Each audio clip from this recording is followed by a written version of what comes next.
Wow. So, how are you guys feeling about the whole TED Talk thing? Is it an interesting assignment, or literally, what goes on? Because it's sort of new. I'll tell you, I get a lot of emails from all around the world, but you guys really have a totally organized, focused, really scholarly type approach that you're doing, and it's pretty damn impressive. Any thoughts on that? I think I like how it's set up because it allows us to be creative, but still sticking to that whole, we're learning about writing, we're getting something actually kind of meaningful down, but it's something that can interest anyone. Like, even if you have nothing to do with science, you totally just like your bio class, you can find something on this awesome cellist who totally is just amazing and write about that. So. Do they get assigned to you? We choose some, and some of them get assigned to us. So we got like our top 3 if they weren't already picked, and then after that, Mr. Long just filled in the spaces by how he knew you. But I like them.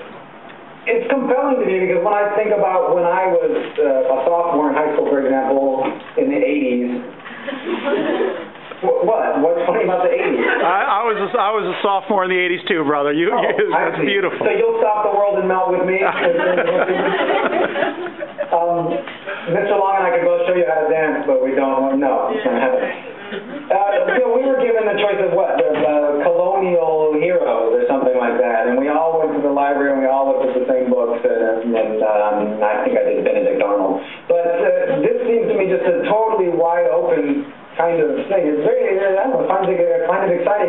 It's what I like about TED, right? You might not, there's a couple things I think you feel going into TED. You might not really get into what's going on stage, right? There might be a Navajo nose flute player, and you're like, okay, I've never seen this before, and I don't even know if I like it, but it's really not the point, because you can pretty much be assured that Navajo nose flute player is the best in the world, you know? And so at the very least, you can just say, okay, that's what that looks like.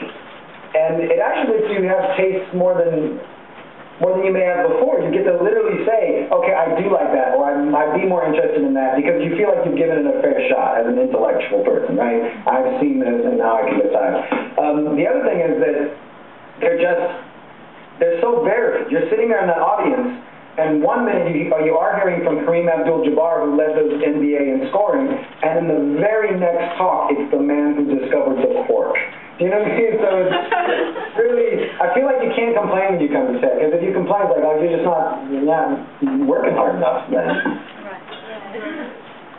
Some of you are very fine writers as well, by the way, really. Some of the stuff that I've seen is top-notch, really. Thank you. Thank you. Question over there? What kind of things, like, inspire you to write poetry? I'm sure, like, with like different people, there's like one thing in the world, like some people love butterflies, and like majority of their poems are written about butterflies or something. Is that how it is for you sometimes? Like, yeah, butterflies. Actually, there's a nice.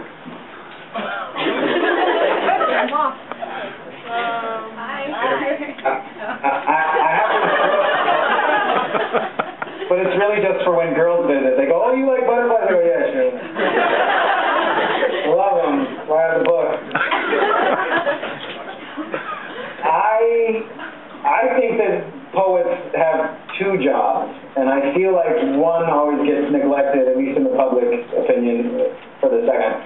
One is that I'm supposed to talk pretty, okay? I'm supposed to get up or sit down and write, but what comes out of my pen and what comes out of my mouth and my mind is supposed to be eloquent, concise, distilled experience, all of that stuff. That's top-notch.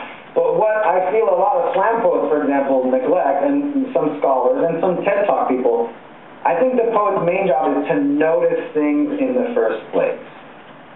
Notice and remember in the first place, and then put that back out there. So what inspires me is I try, defiantly to keep my eyes open and keep my brain open and to see what's out there. So what inspires me, typically, if you look at my poems online, and I do not encourage you to do so because many of them are NC-17 and embarrassing for me.